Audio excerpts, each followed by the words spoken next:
But let me deviate a bit from your question and making an attempt to give my opinion, which I believe is the reason why I'm here. I'm not representing any traditional authorities. I'm here in my own right as a citizen of Ghana to give an opinion of Galamsey. When I had this invitation, I tried very hard to craft my ideas, and I came to the conclusion that if I talk about Galamsey, I will be talking to the converted. Everybody who is here is anti-Galamsey. I'll have to make that assumption.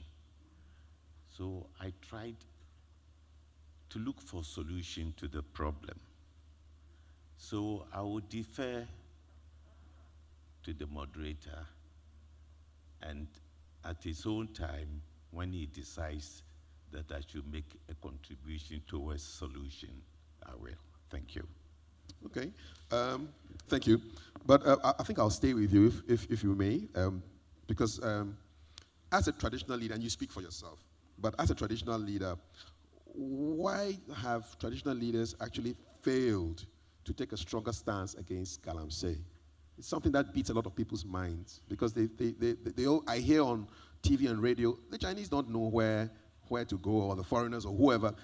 They have to go through a traditional authority to get access to land to dig up. So why are the chiefs not pushing back? To be honest with you, I am not in agreement with you on the fact that chiefs have failed in fighting this Galamsey. There are so many reasons. And I know that some Chinese and some other nationals go to these places, not only see the chiefs, some citizens in the villages, in the towns have taken upon themselves to be agents of destruction. And they meet these people, and they themselves have farms.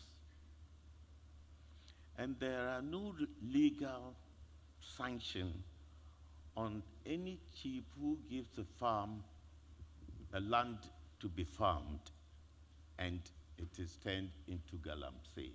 No sanctions whatsoever. That is one. Two, chiefs have not got the sort of powers that you think they have. Let me give you an example, a typical example. When we were being colonized, even the colonizers left the chiefs with more power than our own people who took over. There was a case that got to Supreme Court of Ghana. Incidentally, as a lawyer, I agree with the decision of the Supreme Court. But listen to me. The case that went to Supreme Court was to determine whether the chief of a community has the right to compel a habitant to come to the palace to answer some charges. You know what the Supreme Court said? The Supreme Court said the chief has no right to compel any habitant, any citizen, or not even citizen, anybody who lived within his jurisdiction to come to the palace to answer any question. He said, the Supreme Court said, even the President of Ghana has no power to compel a citizen to go to Jubilee House if he thinks the citizen has offended the law, the president should report to the police. As a lawyer, I see the legal argument in this. But as a citizen, I say to myself, it is not everything that must be judged in a legal manner. There are other things in life more than law. Live, let's live. Humanity. Supreme Court could have decided that, if all the palaces refuse to adjudicate on civil cases, the whole judicial system in Ghana will collapse. At least the Supreme Court ought to have known that chiefs are allowed to adjudicate on civil cases. So the Supreme Court could have said, as long as the matter is a civil matter, you are compelled to go and see the chief. In that case, the chief whose land has been given to somebody, Galamsey, could have called him to the palace and said, listen, I don't want to do Galamsey on my land. So please if you're going to continue, put my land, I was going to say down, and leave.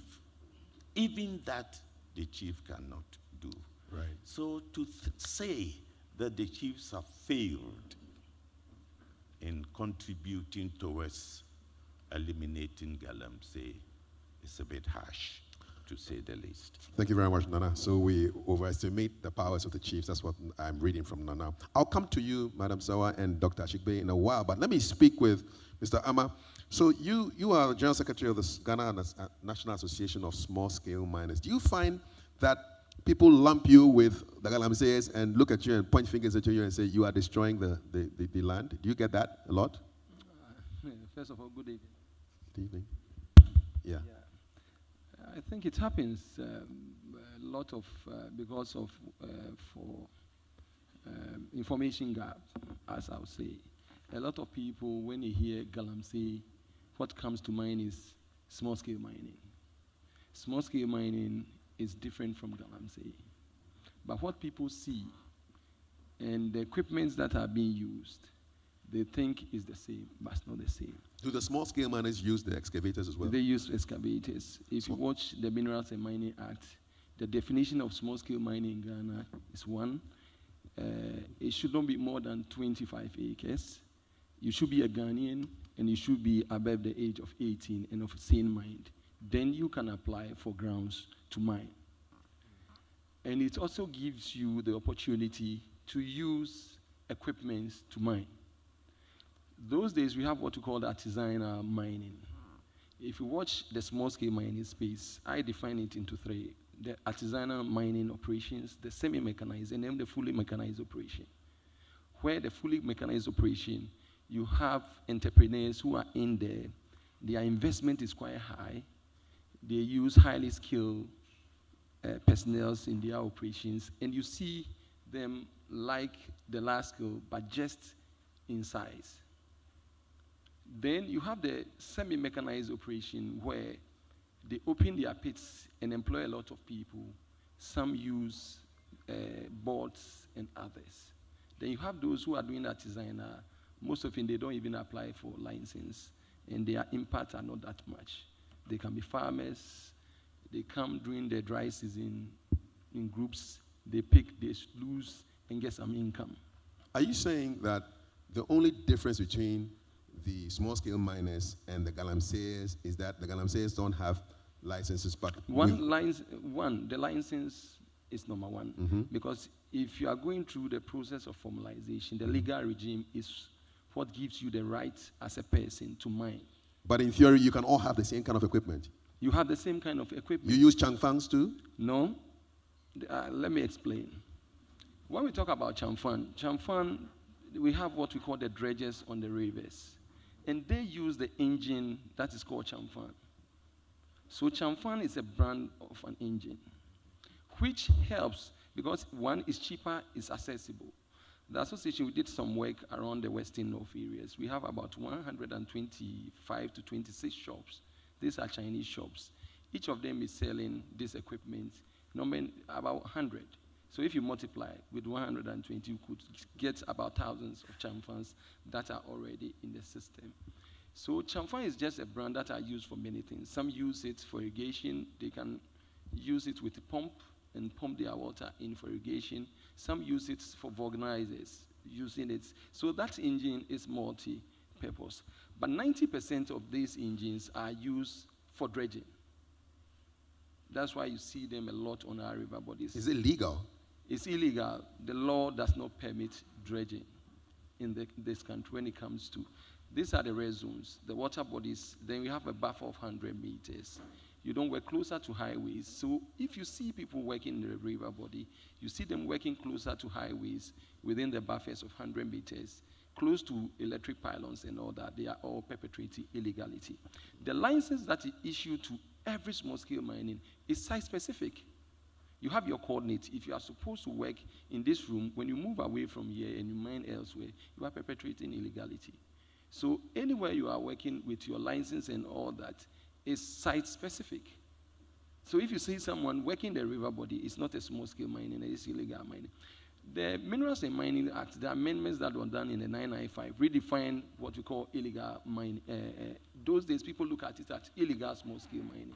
But we realize that we have large-scale concessions, prospecting, reconnaissance, and mine leads who assign their licenses for people to mine, especially on prospecting, which they are supposed to prospect and find the gold, whether it makes commercial value for them to apply for the next permit and all that. So you realize that they pass these lands and give it out. So the large-scale guys are... Some of the large-scale Some of them are actually helping. So that's why the definition, forest reserves are not given to small-scale miners, because the law says the small-scale miners lacks capacity to mine in forest reserves. So all forest reserves the concessions are given to large-scale operators. Before, those days, you have Cherano, Newmont, and all these companies working. Even their tailings, they are not supposed to store them in the What are tailings? The waste that you have to. So if you dig, there's a proper regime in place for them to work in those forest reserves. So if you see people working the forest reserve now, passing the lands out, giving it to Chinese and all that, these are large-scale, some of these large-scale operators who are not working according to the schedules of the permits that have been given. But because we don't understand those operations, everyone says it's a small-scale mining, small-scale mining, small-scale mining. So the redefinition in the amendments really says that illegal mining can be perpetrated, whether on large or small scale. I'll bring in Dr. Ashebe in a short while, but let me just come to our last one. So Professor Gordon was right when he said that it's just a complex case. Is the law helping us to find who needs to belt the cat? Because you're listening to definitions, and is the law helping? Well, for me, what I would say is that you can have laws, but if you're not prepared to enforce the laws, then the laws are just decoration. Our problem is not the absence of laws. Our problem is the enforcement of laws. Let me give you a little story. In Achimota, in the Western North region, they have a beautiful stream, which was pristine.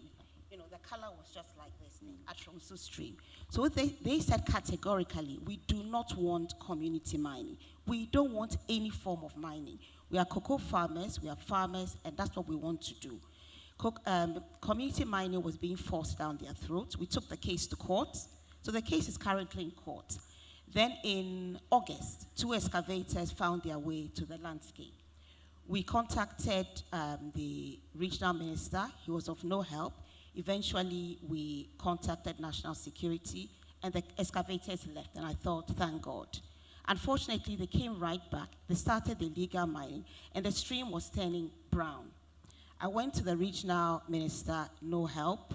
I contacted the police commander, who was finding it difficult to do anything. In the long run, the illegal miners were arrested for a day, released, and they went right back to polluting the stream. Then on Farmers' Day, 4 of the cocoa farmers, one of them is actually a teacher, another one is an assemblyman, were arrested. This year's Farmers' Day? Yes. This, what is 13th? What date was Farmers' Day? Yeah, for allegedly burning an excavator, which was being used to pollute the water body. The police were very quick to arrest them. I called the commander and asked for police bail. He told me that he was on his way to the Farmers' Day, and they were still investigating.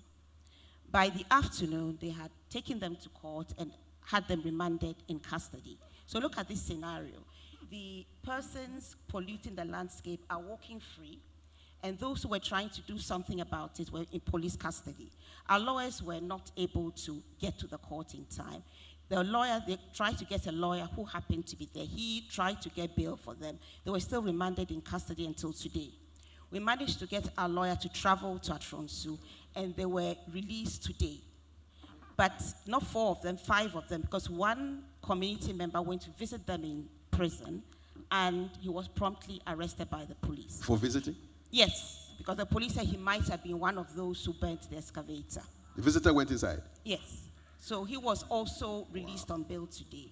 And our lawyer was telling me that he was furious when the prosecutor tried to have them remanded in custody for 2 more weeks, saying that he hadn't completed the investigations and that they were looking for advice from the Attorney General.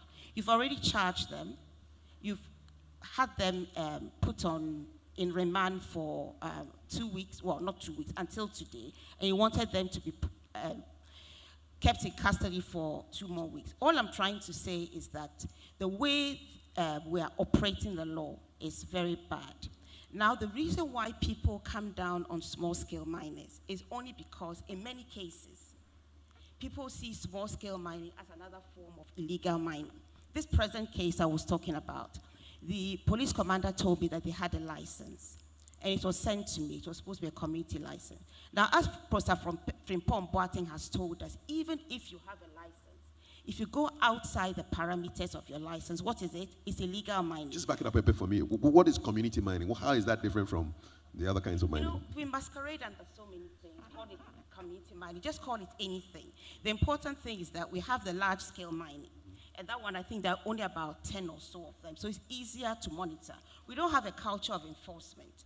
So when you are monitoring a few, if you want to do it, you can do it. Now, the small-scale mining, there are thousands of them. There are thousands of them. So if we can't even monitor 10, I don't see how we're going to monitor thousands. Now, with this particular case, I contacted the EPA. Now, the EPA gentleman was telling me that even when you have a community mining license, you can't just go and mine. You're supposed to get something from the EPA. And he was asking me whether they had a document from the EPA. I don't happen to work in the EPA, and I don't issue license. I don't know. So I said, I don't think so. But being in the EPA might be a little easier for you to find out. Till this date, they haven't been able to do that. And this was on the 13th of September. We happen to be in November. Now, the point I'm trying to make is that we may have all the beautiful laws, but we're not able to enforce. So our problem is to do with enforcement. And it's because we are not able to do that or unwilling to do that, that people are asking for a pause in small-scale mining, only because a lot of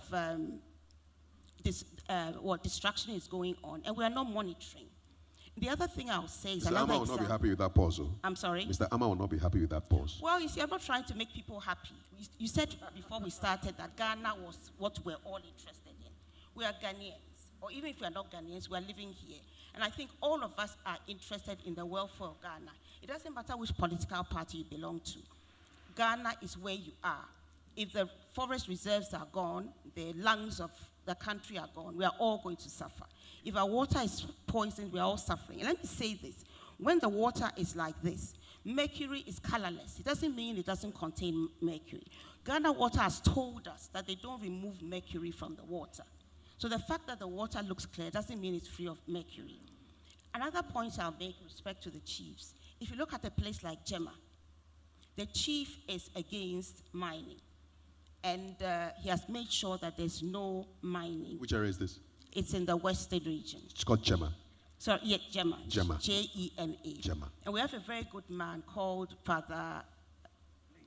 Today I'm so tired because of all these things going on. Father Blake, he's been on city and things like that. In fact, we've been trying to have chiefs against Galamsey. Is he a priest? Sorry? Father Blake? He's a priest. Okay, all right. But he's been very instrumental in getting together with a chief, who is a fantastic chief, and ensuring that there's no mining in the area. And in fact, I was told that if you look at an area where there's illegal mining, something has happened. If the chief, the political authority, and the police decide there will be no illegal mining, believe me, there will be no illegal mining. Those are the bellies of the cat, right? Thank you very much. Thank you very much. But what happens a lot of the time is that there's a break. Either you have the police who are complicit, or you have the chiefs who are complicit, or you have the political authority who are complicit, or all three. And I gave you the example we had, where in Gemma there's no mining. In Atronsu, for instance, the chief is in favor of mining because he's not thinking of tomorrow, he's thinking of today. And I would say that if our ancestors had been as greedy and wicked as this generation is, we wouldn't have come to meet anything. Prof. Gordon rightly said it's a mental illness, right? What's happening here? Yeah. It's greed. It's greed, huh? Thank you so much, Awolaso. Now, yeah, sure. Thank you. And for those of you who are watching on Channel 1 TV, thank you for your eyeballs. Our WhatsApp number is 055-339-8483. So let me now go to Dr. Kenneth Ashigbe, who has synthesized not only the keynotes, but contributions from Nana, Mr. Ama, and Awola Sewa. Dr. Ashigbe, so we have reports upon reports from the media, but very little action on the ground. What's your level of frustration in the attempts to bail this lion, not even a cat? Well, thank you very much.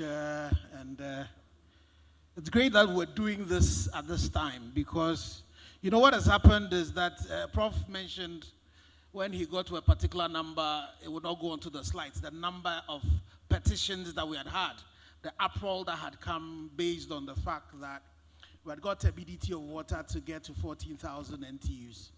And all of us appropriately should be angry. And then, you know, so with all that we did, with all the media did, and organized labor also got involved, and government stated that there were some enhanced measures. It is important to go back and look at what it is that has happened. One of the things that was promised was the fact that when Parliament returned on the 15th of October, we're going to have the repeal of that obnoxious law.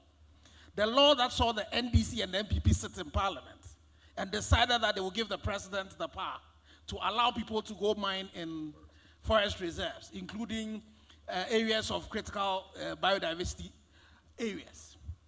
And again, look at what the media did. Who were giving those licenses to go into those places? So again, when we mention the fact, the issue of illegal mining, and we attempt to scale it to small scale, to only small scale, we make a grave error. You see, the interesting thing was that Gordon, he doesn't like mentioning names. But me, I'm one of the few who would mention names. Achimota mining. When they were found in the Tanonimre Forest Reserve, the Forestry Commission has done a report that indicates that they were engaged in an illegality. Achimota Mining is not a small-scale mining company. Heritage Imperial were giving a prospecting license. They were also in the Apraprama Forest Reserve with about 36 excavators. As any engineer, you know that nobody prospecting would need 36 excavators. I have mentioned that to the Deputy Minister for Lands and Natural. I've mentioned it to everybody. There's been no arrest done. Achimota Mining, nothing has happened. What can 36 excavators do? Oh, even one excavator, if you don't go to the farm on a Tuesday, and the excavator gets onto your land, it would eat all of it up. You know? Yeah. So, the interesting thing is that the illegality and the irresponsibility has nothing to do with scale. And that point has to be really made very clearly. So we said that we're going to, when they come back to Parliament, they were going to deal with it. You see what they've been doing? after the two of them put together, passed that obnoxious LI 2462. They came and they were not juggling on where they are going to sit. That's their interest. So, and I think I will have mentioned a particular point. The firefighters are the arsonists.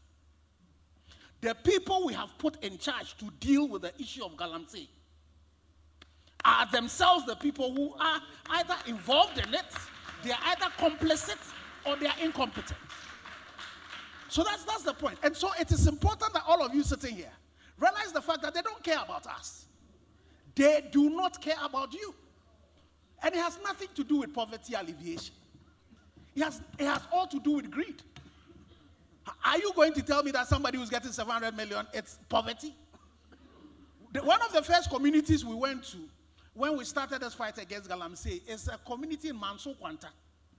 Manso Kwanta, I think previously was the highest cocoa district with highest cocoa. When we went there in 2017, my driver had gone somewhere to go and buy fufu. Manso Kwanta, there was no fufu for 10 cedis. They will not cut 10 cedis for fufu. Because at that point, so it's not about the fact that this is a community that was already engaged in cocoa farming. So it's an element of greed. And the greed, it comes all the way from the top. So when they see that the MPP Ashanti Regional Chairperson is involved in an illegality that the president mentions and nothing happens to him, how are you expecting those people in their communities to stop doing anything? So that's one. Look at the issues around the state of emergency. Gordon will tell you that when the Operation Halt, that additional 100-member facade that was sent into those communities, that stopped operation after barely 2 weeks. When they left the communities, the Chamfan operators went back there. He had to take their people to go and arrest them and ask him what happened. When they took the people to the police were quick. You see, I will ask people, they won't grant them bail. They want to quickly grant them bail. It had to take a lot of force for them to even take them to court to prosecute them. So the issues that they need to deal with, they are not dealing with them. Now you talk about the fact that they said there are 14 or so specialized courts. And then the AG will tell us that some 800 cases. Who are the 800 people who are being prosecuted? Have you seen Akota Mining in there? Have you seen Heritage Imperials people there? No. Again, we're using the spider web principle. It catches the small flies, but the big flies break it and get away with it. Exactly. You see, so the challenge is the fact that you, the middle class, you are too quiet. You are either complicit or you are incompetent. You have surrendered the space and you will not fight. There's a picture of a child that was born with 4 legs, 2 hands. I didn't want to show it. When, without genitalia, when that baby died and they did the postmortem, the bone marrow was the level of toxicity in the bone marrow. In 2017, the Water Research Institute, when we did a camp, they had gone into one of these communities. They bought bread by the side of the road. When they tested the bread, the level of toxicity. So this problem that we're talking about, it's a problem that concerns you and I. But all of you, some of you will call and say, but there's elections coming up. Why are you talking about this? So we've sacrificed governance for just elections. And we are going with it. So our frustration is the fact that nothing is happening. And that's the reason why I'm happy that we're doing this today. So that we can call on all of us today that we need to go back. The question that Kafi, you are asking, we need to go back and ask the president. We need to ask the government, that a committee that has been formed, what are you doing with all the things that you said you're going to do?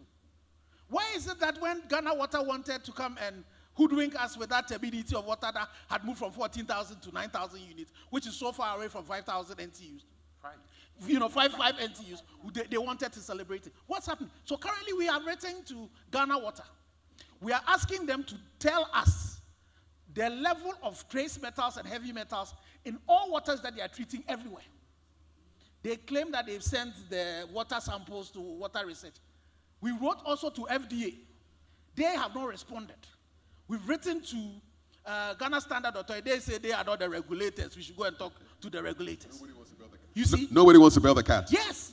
These are the people who should be bailing the cat, who are all running away from bailing the cat. So, and I think Prof. Gordon, the point you make about the fact that we should start letting everybody pay for how much of their water that is being treated, I think it's a very good point. Because all of you know that at the last major PRC review that was done, you are all paying an additional 1% because of Galamsey. Do you also know that they've stopped using aluminum sulfate, alum, in doing the coagulation? And you know what they're using? They're using a chemical that is used in treating wastewater to treat the water that you're drinking. Yep. The polymer. More expensive. It's very, very expensive. Yep. So the challenge we're dealing with is not something that you sit and think that it's somebody else's problem. It is your problem. The level of spontaneous abortions that are happening in some of these communities, grave. Renal diseases, very grave. And the interesting thing is that, again, Prof showed it. Because of the promiscuity that's happening there, the level of HIV in these communities are very high. Wait till one of these HIV patients has a renal disease, and they go and put him on a dialysis machine, and you should be the next to go onto it. Breathtaking stuff from Dr. Kenneth Achigbe. In case you just joined us, it's a conversation on Ghana's death by Galamsey. Who will bail the cat? It's live on Channel 1 television. And with all these thoughts, I'm sure you also have thoughts bubbling in your heads. We're going to take the microphone now to the audience. So we have microphones, and yes, so just take the mic, mention who you are, and let's keep it brief, whether it's a question or a suggestion or a comment. Okay. My name is Shalabin Schroeder from the Federation of Ghana Goldsmith and Jewelers Association. Prof make in his submission, he made mention of mercury, that we are not mining mercury in Ghana. And how do we have about 5 tons of mercury in Ghana? Now, from our investigation we make, there's no law that make mercury illegal. Maybe if they can explain it to me. There's no law that shows that mercury is illegal. And anyway, who controls the importation of mercury? Is it EPA or Ministry of Trade or Ghana, how do you call it, Customs? Now, mercury and... so is that your question? You want to know who controls, the importation of mercury into the system? Importation of all right. Mercury. Thank you so much. Okay, a couple more questions. I saw some hands behind you. Yes. All right. My name is Akra Kwame Boachi, class of 1963 year group. Yeah. I'd like to make an observation that we are essentially seeing the same things that happened during the slave trade. You know, we have never accepted responsibility for the slave trade, our own role in the slave trade. But when we were in school, we always thought as if it happened somewhere else. And unfortunately, that kind of thinking, what did we do in the slave trade? We sold our own people for drinks and trinkets. And the Galamsey phenomenon is no different. We are willing, a handful of people are willing to make lots of money to the detriment of all of us. And until we go back and accept responsibility and change our own thinking, we need to rise up and be taught that we were responsible for those things. We go and visit the castle, it's as if it happened somewhere else. We need to internalize that. And it is only that kind of thinking that will get us to rise up against Galamsey as a people. Right now, Ken, you are talking about, we are passive because it is as if it is happening somewhere else. And we need to change our attitude. Thank you very much. And if you missed Professor Gordon's presentation, it says it's not as far away as you think it may be. There's a question at the back. Yes, sir. Good evening. I'm Nida Kwasanti, 1980 year group. I just have a question about the licensed small-scale mining area. I came across a document from the Minerals Commission, and it includes a code of practice which all small-scale miners are supposed to comply with. And it says, amongst other things, that all small-scale miners shall construct water storage facilities to enable them abstract and store water which they require for their operations in line with Section 13 of the Act 552 of the Water Resources Commission. I'm very curious to find out whether current small-scale miners' licensed operations actually do this, whether they ensure that, in addition, they have not less than 3 slime storage settling ponds approved by the Chief Inspector of Mines to recycle the water being used for the operations. I believe if they did this, the water in those areas would not get polluted as is happening in Atrunsu. And I'm very curious whether the licensed small-scale miners are doing what they are supposed to do or are just glamorized Galamsey operators. Thank you. Thank you very much. So recycling of water question, I'm sure Mr. Ama has a lot to ask. There's a student from the choir who wants to, yes. Good evening, distinguished ladies and gentlemen. My name is Bupune Elekem Tobogodwo, and I'm one of the choristers. My question is, I've realized that from the talk, many people in power are doing very little to solve the problem. So my question is, how do these people even get their power? And are they being properly vetted before they attain these positions? The best questions are always the very simple and direct ones. How did the people even get the power in the first place? Great question. We are responsible. We gave it to them, right? One time. Any more before I come back to my panel? I think we've exhausted the questions so far. So yeah, a couple of questions. How do the people get the power? Issues of who controls mercury into the system, issues of personal responsibility, and there's a question, I think I'll start with Mr. Ama, on the recycling of the wastewater. We'll start with you. Yes. Thank you very much. But before I answer that, I think we should put mining in a proper context. If every community is saying we are not going to allow mining in our communities and we want tarred roads, what will happen? People in Shire Hills or where you have aggregates for us to develop good roads for our people to use, they say we also don't want you to mine aggregates. What will happen? Infrastructure development. Everything that we get for development is through mining. I think it's the gold that is disturbing us. Let me finish.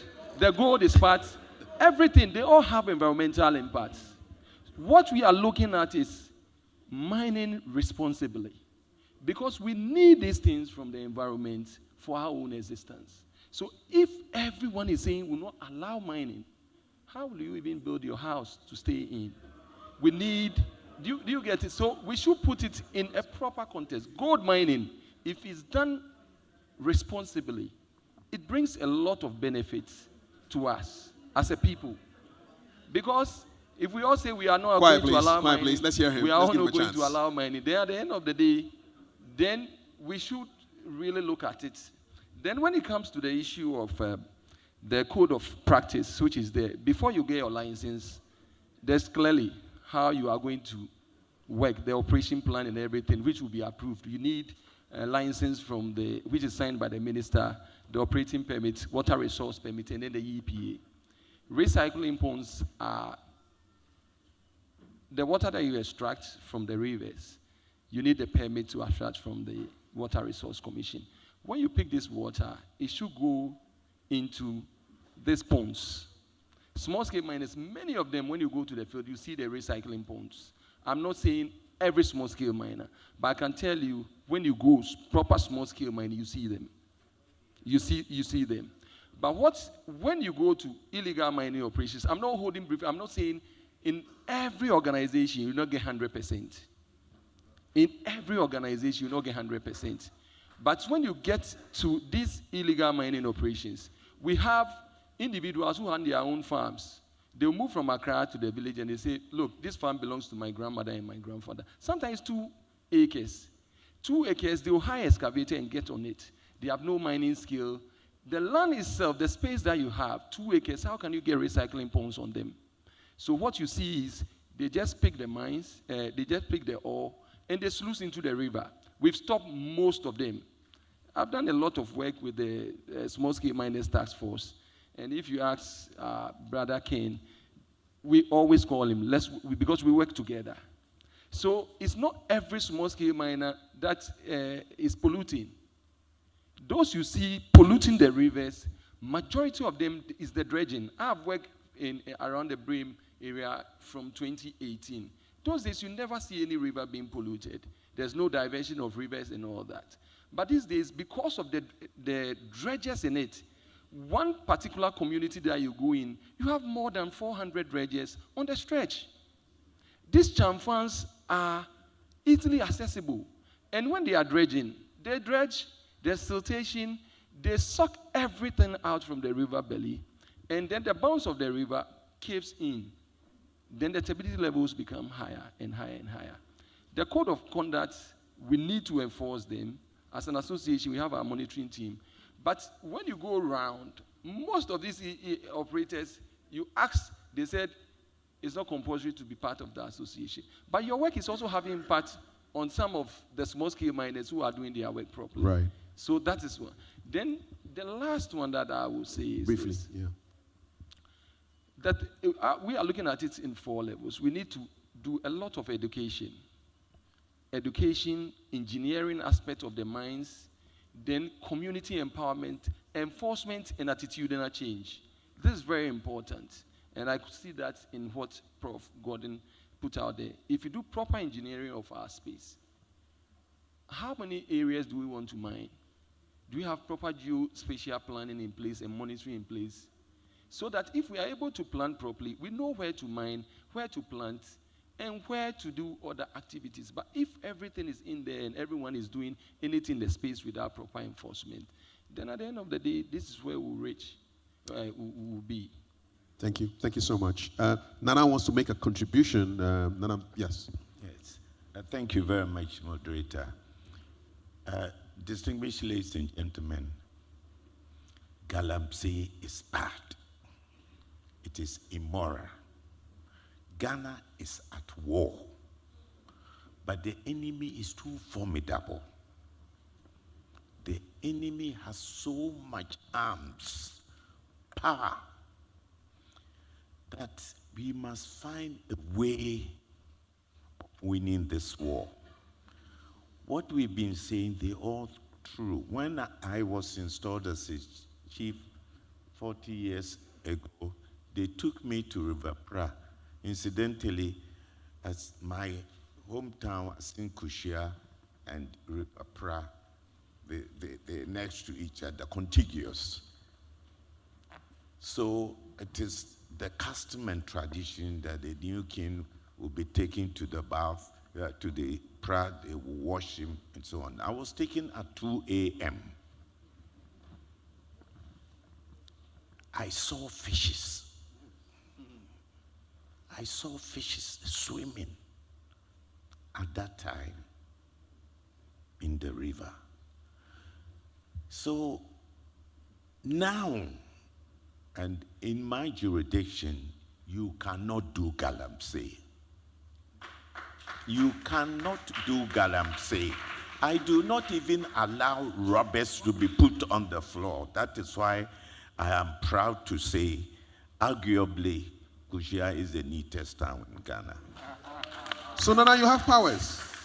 You have powers. So no, I'm not.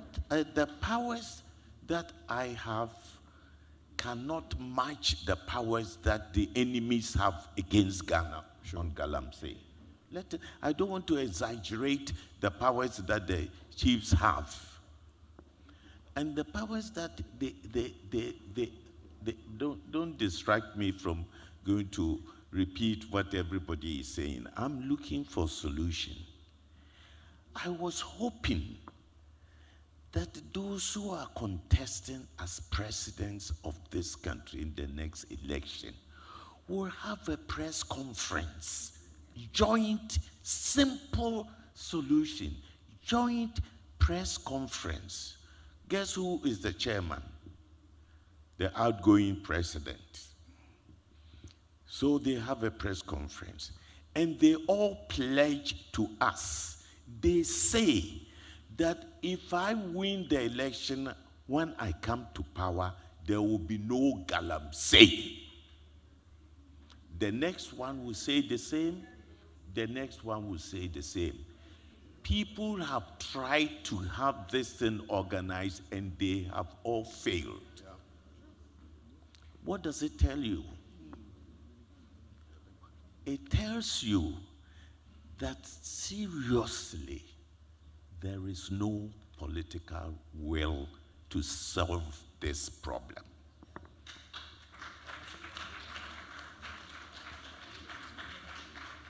The enemies are so powerful, right? I have heard of pastors who pray for Galamsey miners to find gold. Please. I have heard of chiefs who are involved in Galamsey, politicians, security agents. So we want to talk, but is talking enough? They are too powerful. The young lady said, who put them there in the first place? That is a powerful question that I've tried to answer. I can't. Because we are also bogged down in some Bibles called Constitution, which we cannot change. At least it's not easy to change. And we follow that, and we play the drama of going to form a line and going to put something in there and vote, and somebody comes out, he says he has won, and he has everything, and we have nothing. Nobody in Ghana loves this country if he deliberately, direct or indirect, benefit from Galamsey. Trust me, nobody. I cannot believe that there's anybody in this country, it doesn't matter what level, who loves this country. Look, the Honorable Speaker said, then if he comes to the armed robber coming to my house, then, okay, Galamsey. The distinction is that the armed robber probably will kill one at a time. But these Galamsey people, they are killing all of us all the time. That makes them dangerous. There are animals in the forest who are sniffing mercury.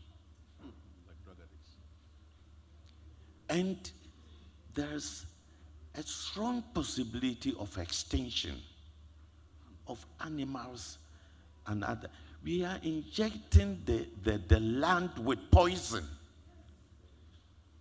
And we sit down helpless. Indeed, we are helpless. What else can we do? We've tried. And you know where we've ended up? I've been told they all gone back to barracks. There's nothing happening. And so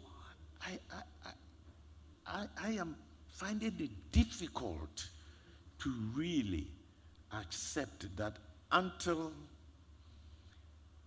we all hit the road, maybe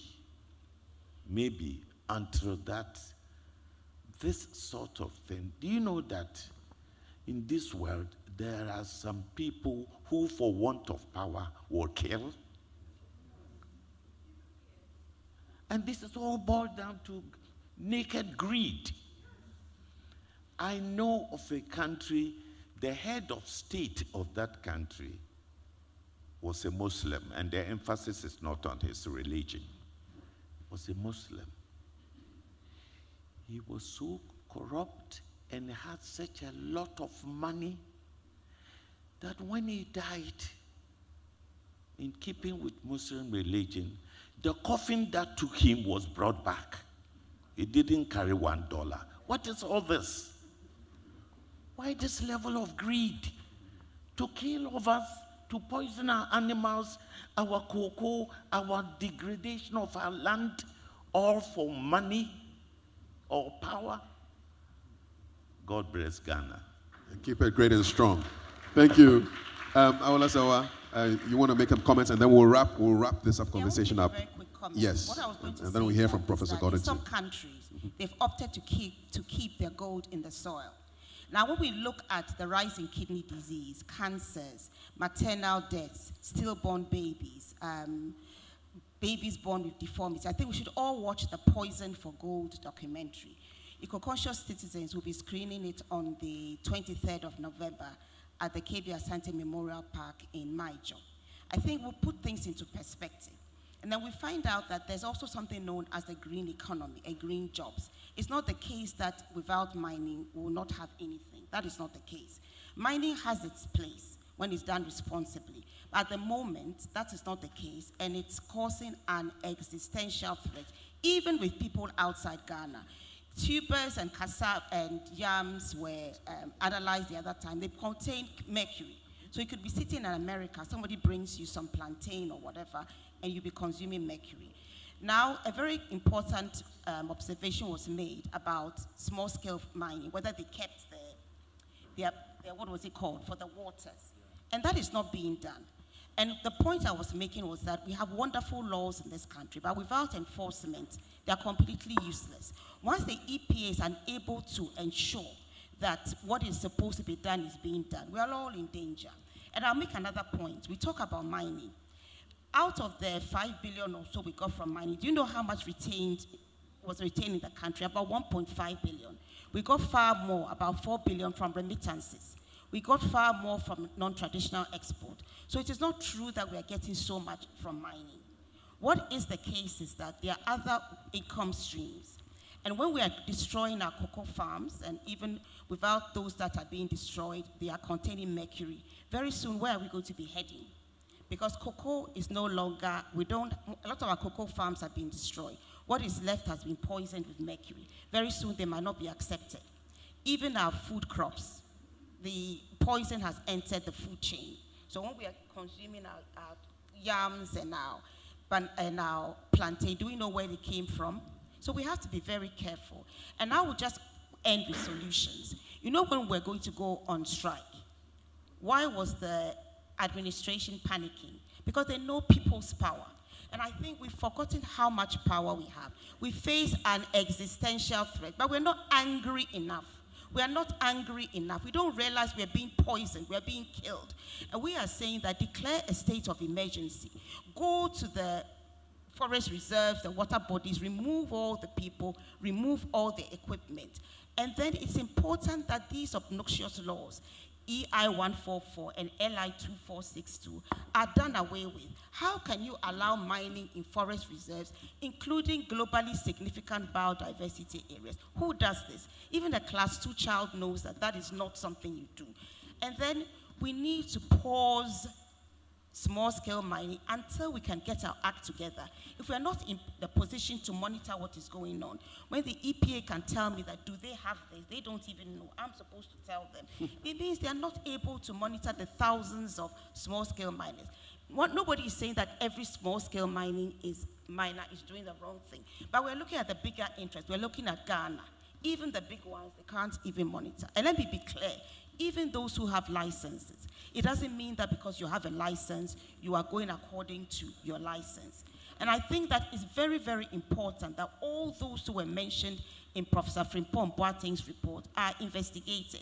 You can't have people who are defending the environment in custody, and then those who are poisoning our environment walking free because they finance political parties. That is totally unacceptable. Thank you so much. And we're going to wrap this up by all of us answering the good professor's question.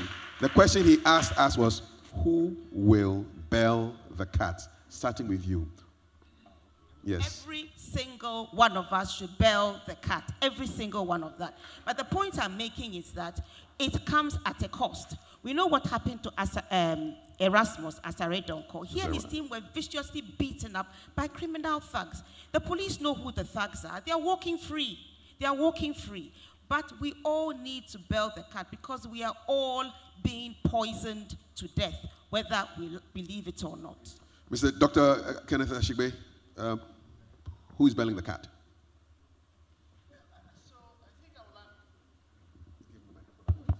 So I think I will put it right. It is all of us who have to do it. But then the challenge is that it needs leadership as well. One of the things that we wanted to do was this silent but powerful protest. We're calling it the Red Friday. We're calling the Red Band Friday. So we all wear the red bands. But definitely we need to get to a point where we mobilize ourselves together. So an example like what the Catholic Church in Accra did, for example, is one of the ways to go. But because we are here as Accras and I am an Absunian, is that maybe around the old students groups, it is important that we mobilize ourselves together as a force and decide that we are going to take this on. We cannot say we are waiting till the elections are done.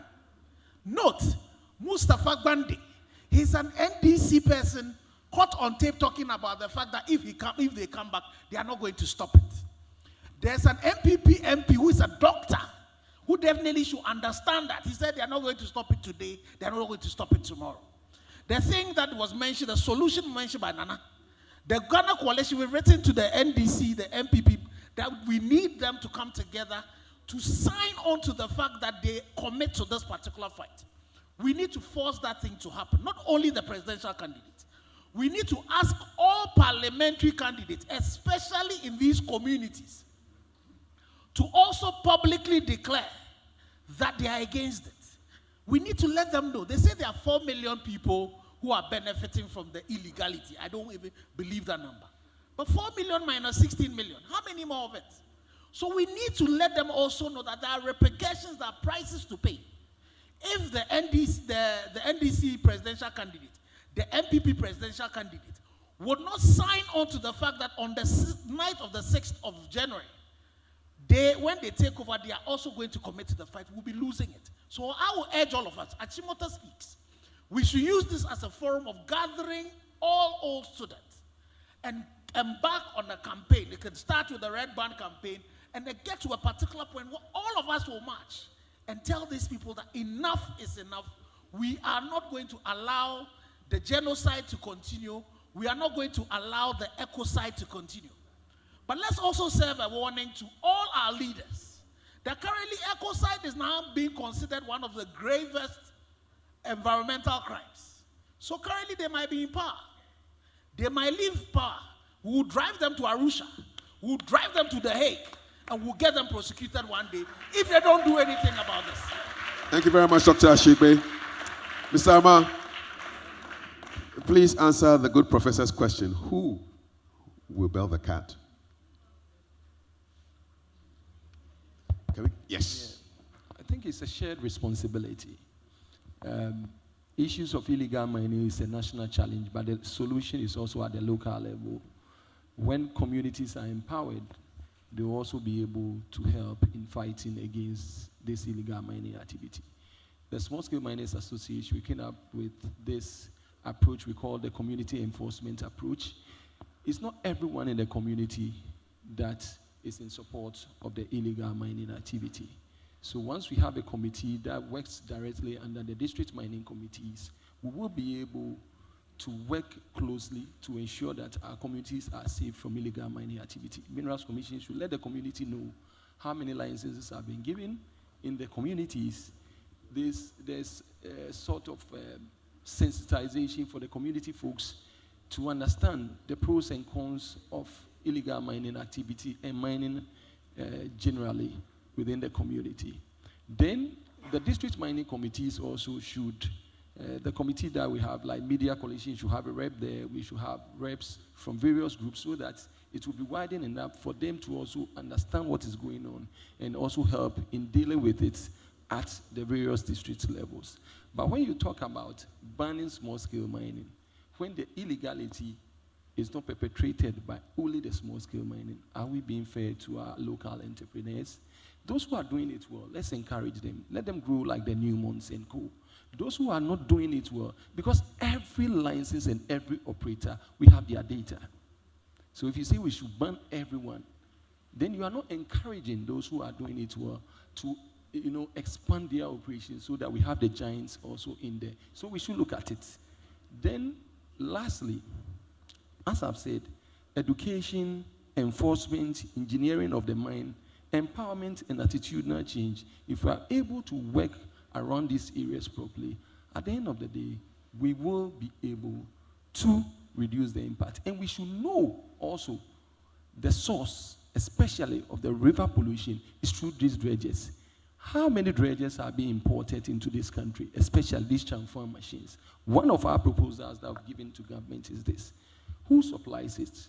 Where does it come from? And how does it enter this country? If we are able to restrict the importation of these dredges, especially the chamfans, because 90% of them ends up on our river body. So when we restrict it, one will be able to keep those who are dredging on the river body. Then the rest will look at how best we do. And we should have proper data, because everybody is saying, this is pollution is here, this is that, this is that. And from Prof's presentation, research is very important.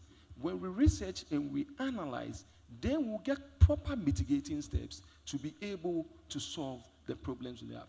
Else, we'll create a lot of chaos. And instead of understanding, we use emotions, and we will not be able to solve the challenge that we have. Thank you very much, Mr. Alma. Nana, kindly, yes, so who's belling the cat? Well, although I agree that it's a shared responsibility, I must also concede that we traditional leaders have a serious role to play. We are the allodial owners. You know, chieftaincy is a calling. If you are called, what you have, you give to your people. If you are not called and you become a chief, what they have, you will take. Thank you. Thank you, Nana. And Professor Gordon, you started this whole conversation, so you're going to wrap it up for us, synthesizing all the thoughts you've had. But I'll start with a question that came in from WhatsApp. Don't you think that the only effective deterrent to Galamsey is death by hanging? The threat of death may be the only thing that can truly discourage individuals from engaging in this harmful activity, especially considering the devastating consequences it has on human life, similar to the tragic loss of children at birth or miscarriages. That's a question from WhatsApp, and so you can kindly answer that and then synthesize this for us. Well, I'm not sure if we have enough rope to hang them. And even bullets are expensive. But I am of the firm belief that people, I'm glad my wife is not here. People are inherently good, but they turn to bad practice because circumstances push them. The other thing I have to add is a lot of the people who are involved in Galamsey are not from Ghana. We have a very large population of people who come from other countries because our systems are so lax. What they cannot do in their country, they will do here. I believe at one point in time there are 50,000 Chinese in Ghana, and they come from 2 villages or two areas in China, and they basically go and come. We also have the situation where some of the road workers who are very skilled in operating the excavator were actually prisoners who were brought in as part of their sentence. You can stay in prison, or you could come to Ghana and work for a Chinese company. So, as I said, it's a complex issue. a complex issue. We didn't answer the question about mercury. Yes. Yeah. So there's a mercury ordinance 1933 before the PNDC law in 1989, which controls how mercury should be used. So we do have a legal regime. But back to your wrap-up. I think what has come out of this is that there's hope, because there's passion. I always tell my students that the environmental problems we have are my back case. I don't plan to have any more children, so whether my sperm has 2 tails and swims backwards, I don't care. It's a young person's problem. There was an issue that came out very strongly that, as you said, the food we eat is contaminated. But the kingpins, they don't drink water from Ghana. Avian. Yes, they import. There are planes which arrive with fresh vegetables from Europe, which are used to prepare their meals. They don't eat our food. They eat. They'll bring their own eggs now and feed them up. Yeah, well, they're in their rooms. Yeah, so the thing is, but you can't insulate yourself forever. But seriously, this problem that we are facing right now is a problem for the youth. Because you have more you should have more invested in a solution. We didn't talk about the whole issue of bioaccumulation and biomagnification. Because with time, you get these heavy metals and the fat in your body. So I'm carrying a lot of heavy metal, but it doesn't matter. But the young people, you get it, and it stays. How much exposure will I get before I go wherever I'm going? But you have maybe, you're 15, 16, you have maybe 70 years of exposure to these things. So if you don't fix it, please, my generation, we have caused the problem because we looked on. If we had the solution, we would have solved it by now. We don't have a solution. So please, you people, the young people here, and by young people, I'm using the Ghana definition of youth. 35 and below, which is the ILO thing. So if you're below 35, if you have not had your kids already, you have more in the game than the people who are deciding your future as politicians. So please, my take on this, there's passion, but for action. When I've forgotten the name of the man who came, Andrew something from the US, he was the Secretary of State, and we did it, Andrew Young, the union government, and we demonstrated. We demonstrated against union government, and they chased us. At that time, I was skinny. I could run. But a lot of people ended up at Nima police station. They couldn't, they were caught, they packed them like sardines inside. But this activism is something that the youth have to own. And it can't be done. But if you sit there and you watch on, we mentioned the child with the foot in the chest, no genitals. I had all the pictures, but I thought that maybe it's not appropriate to show them here because, in fact, when you see them, you don't want to eat for a couple of days. The problem is real. The problem is something that young people need to solve. The older people will be at your back. We will support. But if you don't take it up and own it, I'm sorry. As you said, God bless Ghana. Thank you. Thank you so much. Let's appreciate our keynote speaker, Professor Christopher Gordon, and all our panelists, Hunabobrim Praj and Sam the Sixth. I will ask Godwin Amar and Dr. Kenneth Ashigbe, please. We have done justice to the conversations, and it's a real pleasure. Please, let's stand and take a photo.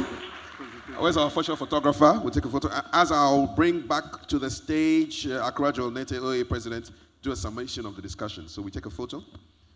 Yes. Yes, we stand. Like.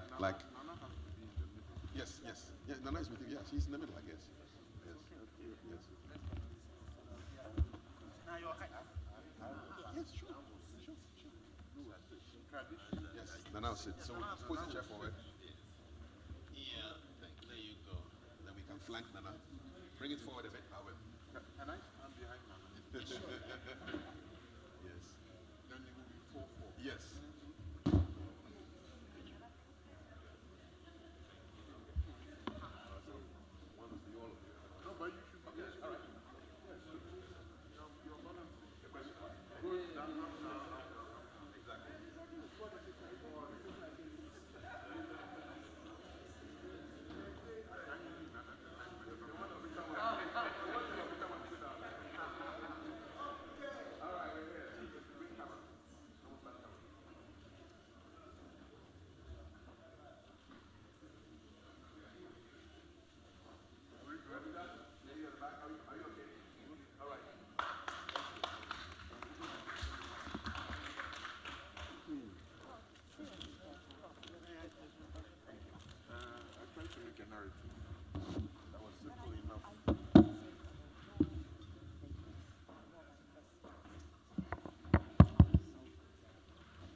Akras, can we put our hands together once again for the moderator and our panelists?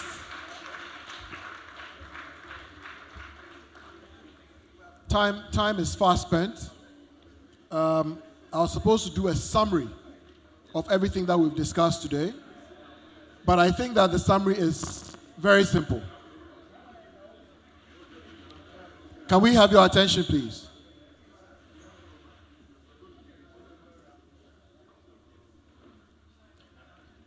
For me, the biggest takeaway from this is the answer to the question, who will bear the cut? And for everything I've listened to today and learned, I think the answer is all of us.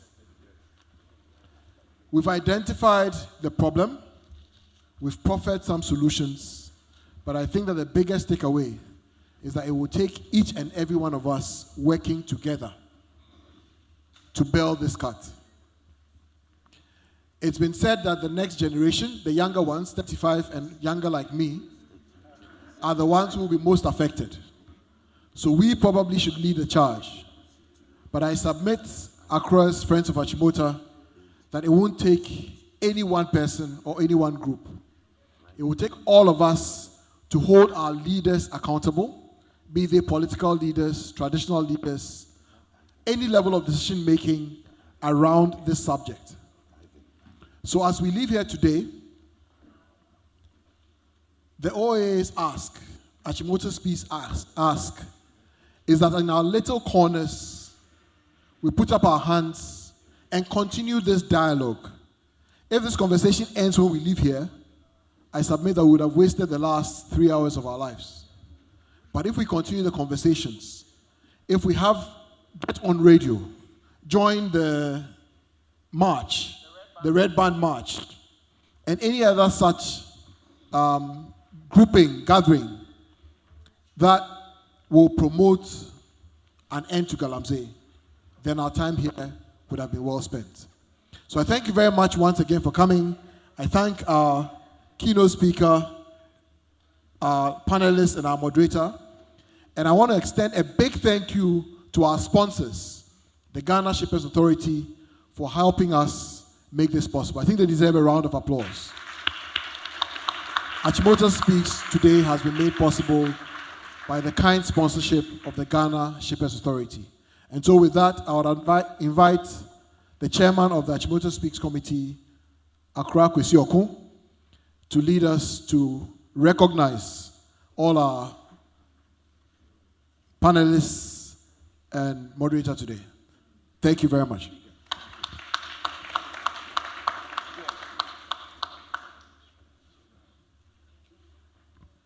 Thank you, Joel. Good evening, everybody. Good evening. Mine is a very short one. This is the last Achimota Speaks event for this year. So, as you can imagine, we are a little chuffed because we've done it for 2024. Unfortunately, we have to do it again for 2025. So we're getting ready for that. Joel has given, part of my job is to thank everybody, vote of thanks, etc., etc. Joel has given a lot of the thanks already. So I'll just mention that we have to give thanks to God. That has to come into the space. So let me mention that.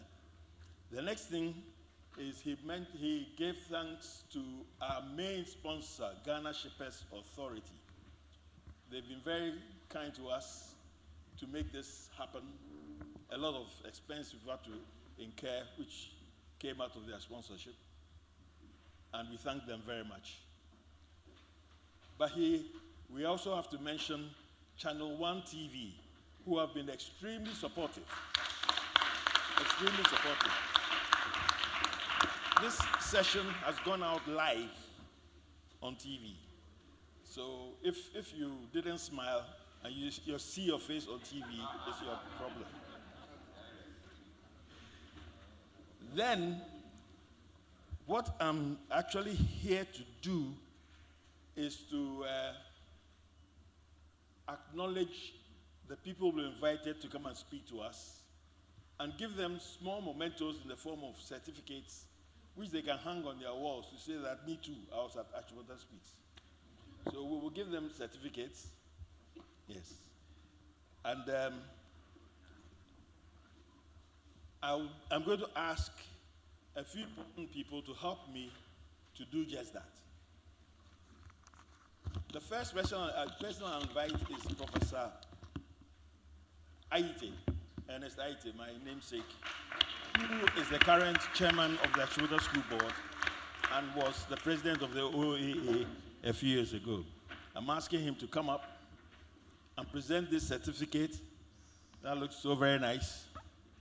And he will hand it over to the guest, the main speaker, Professor Chris Gordon. And please make sure the photographs are taken.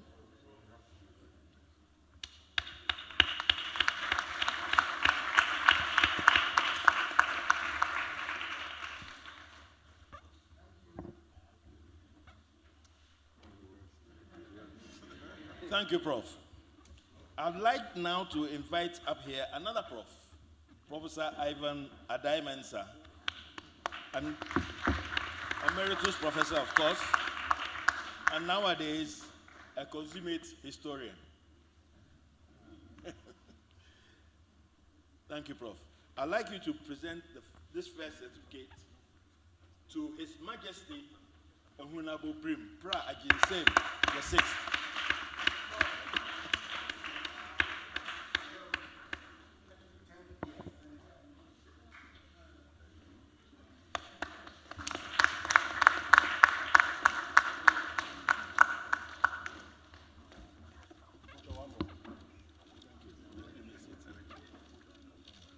I'd also like him to present this certificate to Akura Awula Sewa for her contribution.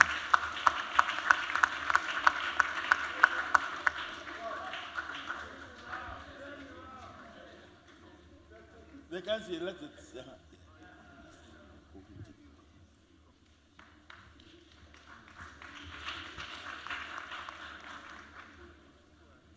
Thank you, Professor. I'd like now to ask another eminent old Achimotan, one of the past OAA presidents, Accra Seralin Nunu Mensare, to present the rest of the certificates.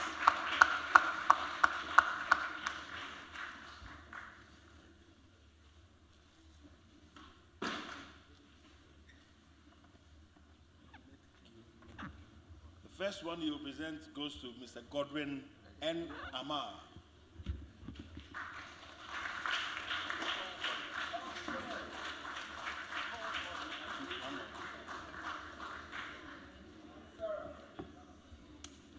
Thank you.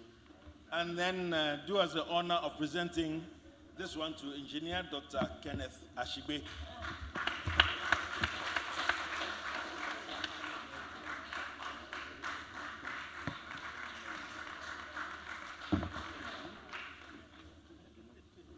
I was going to ask a man to come up and present, but I know Ken won't be happy, so please. Present this also to, sorry, Kafu will not show up. Accra Kafu Day. For being a good moderator.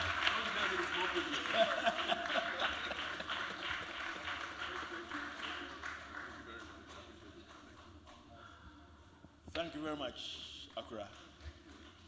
So that does it for certificates. We're almost at the end of the function tonight. The next thing we will do, let me make a few acknowledgements before I go to the next step. Achimota Speaks is a committee. They've been working very hard, all in the quiet and doing the things they need to do. I thought I should mention their names so that all of you know who have been working so hard on these things. Accra John Nete, you've seen, he's on the committee. Mr. Yaben Amponsa is a trusted member of the committee. Yunus Kwakupom.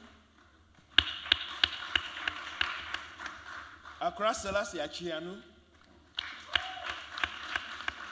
Mr. Clarence Amwate, beautifully clad, where is he? Wearing the red there. He's in charge of all the technicals and stuff around here. Mr. Leziki Ni Ade, he's the technical man also. Mr. Ni Ajete Aje, Mr. Sonny Asante Sechi, and Accra Round Osei Kwame Ajiman. These are the people who've been working hard to get this in place. Of course, we have a very indefatigable indefatigable member of the team. The youngest, now she's no longer the youngest there, but she was when we started. We call her 2012 because she left school in 2012. Where's Anne-Marie? There she is. Thank you very much. And the choir. Further thanks before we go to the next step. I haven't thanked you for coming. You've been very good. And I realized that you were very passionate about the subject. And I would urge you to take the advice I was given. So we keep it. The Galamsey tone seems to have come down. It is our duty to bring it back up. It is our duty to do so. Thank you for coming. When it was said that this is a problem for the youth, if you look at the faces of the young people there, you could see how worried they became. You didn't come here to be, for us to put pressure on you. You came here to sing. And you sang beautifully. And you will again sing more beautifully. Never mind that you have a problem coming in the future. Let me thank you very much for participating in today's session. And I thank Achimota School, who is here but remain incognito, for allowing them to come. So, thank you again. The next thing we will do is that we will all be on our feet in a few minutes to sing the national anthem. This is an existential threat to Ghana, and we need to pray to God through singing the national anthem. After that, Accra Eunice will come and give us a closing prayer after the national anthem. Then that will be the end, except that we never leave our occasions without singing our national, our Achimota School song from Gambaga to Accra. So the prayer, we shall indulge ourselves in our sorrows anyway. So thank you very much. Mr. Alex Osei, thank you very much for bringing the choir. Please lead us into the national anthem.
Thank you. We'll have a closing prayer. Accra Eunice Kwakopom, just to.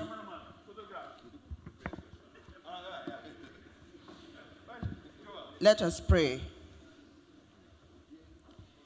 Heavenly Father, our national anthem has said it all.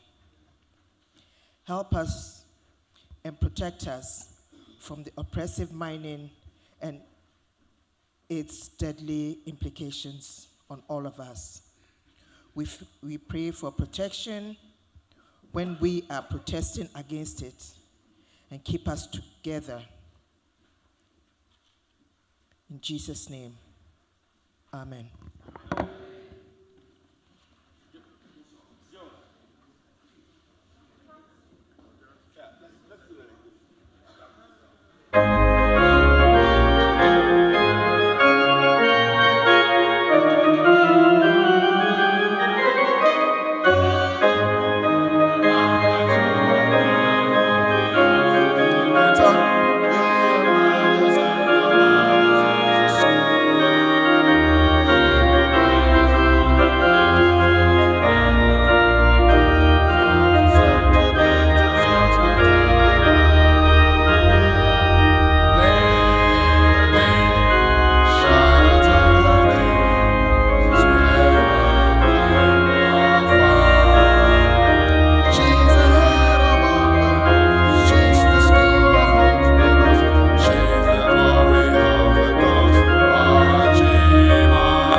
Photo time, last one. Yes.